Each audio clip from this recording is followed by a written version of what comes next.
What is up? This is your LA in a minute, and some terribly sad news here in Los Angeles as Fernando Valenzuela has passed away at 63 years old. Not only was El Toro one of the best pitchers in Dodger history, but he literally changed the organization and fired up its fan base, inspiring generations of people here in Los Angeles and beyond as a true LA American dream story.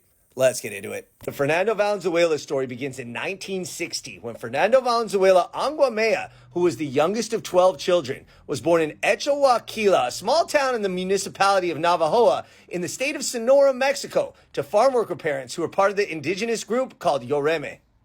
Fernando grew up playing baseball and he began his professional career in 1977 when he signed with the Mayos de Navajoa. A year later, after pitching well, Fernando was sent to the Guanajuato Tuzos of the Mexican Central League, which was absorbed into the Mexican League, which meant that he was pitching at a AAA level at only 18 years old. It was later that year when the Dodgers sent a scout named Mike Brito down to the Mexican League to scout a shortstop named Ali Uscanga.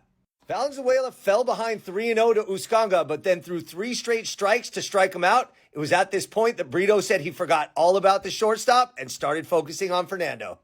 The Dodgers took Brito's word and gambled on Valenzuela, acquiring his contract from La Liga in July of 1979 for $120,000. Valenzuela did well in limited minor league action, but the Dodgers felt he needed to learn another new pitch to be successful as a big leaguer. That's when the Dodgers had crafty right-hander Bobby Castillo teach Fernando a new pitch, the screwball. Fernando gave fans a taste of what was going to come in 1980 as he was called up to the big leagues late in the season and had 2 wins and a save. But it was the following season where Fernando Valenzuela became El Toro, the Bull, and Fernando Mania took hold. He was the opening day starter because the scheduled starter, Jerry Royce, was injured 24 hours prior to his scheduled start. He went on to shut out the Astros, and he continued to dominate, starting the season with an 8-0 record, including 5 shutouts and a 0.50 ERA. Wow. In addition to Fernando's outstanding performance, he had a unique motion and delivery where he would literally look up in the sky while he was delivering a pitch, and that drew attention on its own and built the foundation for Fernando Mania. The Dodgers sold out games, and for the first time in generations, Latino fans were flocking to Dodger Stadium to see the Mexico-raised icon. His rookie cards catapulted the baseball card industry as they were in demand coast to coast, as Fernando Mania was selling out stadiums wherever the Dodgers went. Fernando won Rookie of the Year, the Cy Young Award, and most importantly, the Dodgers won the World Series. The chunky kid from Sinaloa had led the Los Angeles baseball team to their first World Series win in almost 2 decades.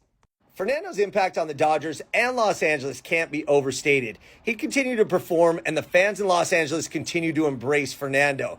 This was 2 decades after relations soured between the Latino fan base and the organization because of the violent displacement of people in the communities of Palo Verde, La Loma, and Bishop.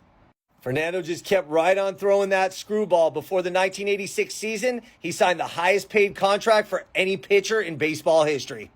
It's worth noting Fernando was a great hitter also, winning 2 Silver Slugger awards. Injuries slowed Fernando, but he had one great moment left in that bag of tricks when he pitched a no-hitter against the Cardinals on June 29th, 1990. After Fernando's career wound down, in 2003 he returned to the Dodger organization as a Spanish-language radio color commentary with Jaime Jarrín and Pepe Yaniguez. He's also been a coach of the Mexico national team for well over a decade.